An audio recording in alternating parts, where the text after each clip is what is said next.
Everyone, আশা করি আপনারা সবাই ভালো আছেন। আজকে চলে আসলাম নতুন একটা ভিডিও নিয়ে। আর আজকের বিকালটা খুব সুন্দর, বাইরে ঝিরিঝিরি বৃষ্টি হচ্ছে, যে কোনো টাইমে ঝুম বৃষ্টি নামবে। আর আজকে সারাদিনই বৃষ্টি ছিল, আর এই উইকটা এরকমই যাবে। একদিন রোদ উঠলে 2 দিন বৃষ্টি, আর ফিনল্যান্ডে যখনই বৃষ্টি শুরু হয় এরকমই একটানা 2 দিন 3 দিন 4 দিন বৃষ্টি হয়। আর এদিকে বৃষ্টির পানি পেয়ে আমার গাছগুলো একদম তরতাজা হয়ে গিয়েছে। আর আমার বাগানের সবগুলা গাছই মাশাআল্লাহ দিলে বড় হয়ে গিয়েছে। আর এটা হলো সিম গাছ। সিম গাছে 3-4টা সিমও ধরেছে। আর এই টপটার মধ্যে লাল শাক আর ডাঁটা শাক একসাথেই ছিল। লাল শাকগুলো উঠে ফেলেছি, আর এখন ডাঁটা শাকগুলো আছে। আর এদিকে আমি বিকালের নাস্তার প্রিপারেশন নিচ্ছি। চিন্তা করলাম এত সুন্দর বৃষ্টি, বিকালের নাস্তাটা একটু করে নেই, তাহলে ভালো লাগবে। তাই আজকে আমি হালকা পাতলাই নাস্তা বানাবো, খুব বেশি কোনো কিছু বানাবো না। আর এখানে আমি আলুর চটপটি বানানোর জন্য প্রিপারেশন নিচ্ছি। আর এখানে আমি সব কিছু ভালোভাবে কেটে নিচ্ছি। আর এখানে আমি আলুটা আগেই সিদ্ধ করে রেখেছিলাম, এখন সাইজ মতন কেটে নিচ্ছি।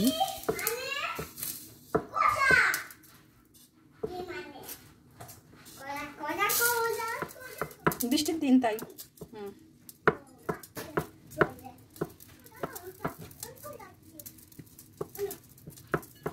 আর এখানে আমার সবগুলো আলু সুন্দরভাবে কাটা হয়ে গিয়েছে। এখন হলো মশলা দেওয়ার পালা।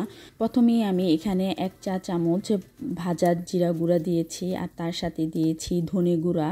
আর এখানে দিচ্ছি চাট মশলা। চাট মশলাটা হলো আপনারা আপনাদের পরিমাণ মতন দিবেন।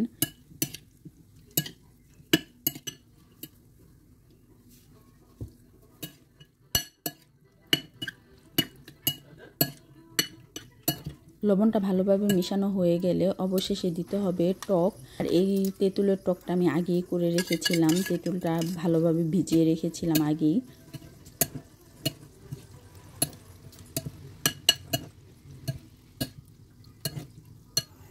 আর আমার বাসায় তেমনভাবে কেউ ঝাল খেতে পারে না, তাই আমি ঝালের পরিমাণটা খুবই কম দিয়েছি। আর আপনারা আপনাদের পছন্দ মতন ঝালের পরিমাণটা দিয়ে দিবেন। আর আমি অবশেষে দিয়ে দিলাম বিট লবণ। আর বিট লবণটা চটপটিতে দিলে ফ্লেভারটা ভালো আসে, আর খেতেও মজা হয়। আর এই তো আমার চটপটিটা বানানো শেষ। আর তার সাথে আমি এখানে নাক্কিও ভেজে নিয়েছি। আর এই নাক্কিটা করেছি আয়নের জন্য, কেননা আয়ন চটপটি খেতে পারবে না, তাই ওর জন্য নাক্কি করেছি। আর এরকম বৃষ্টির দিনে ঘরে বসে বসে বৃষ্টি দেখতে আর হলো খাবার খেতে ভালোই লাগে।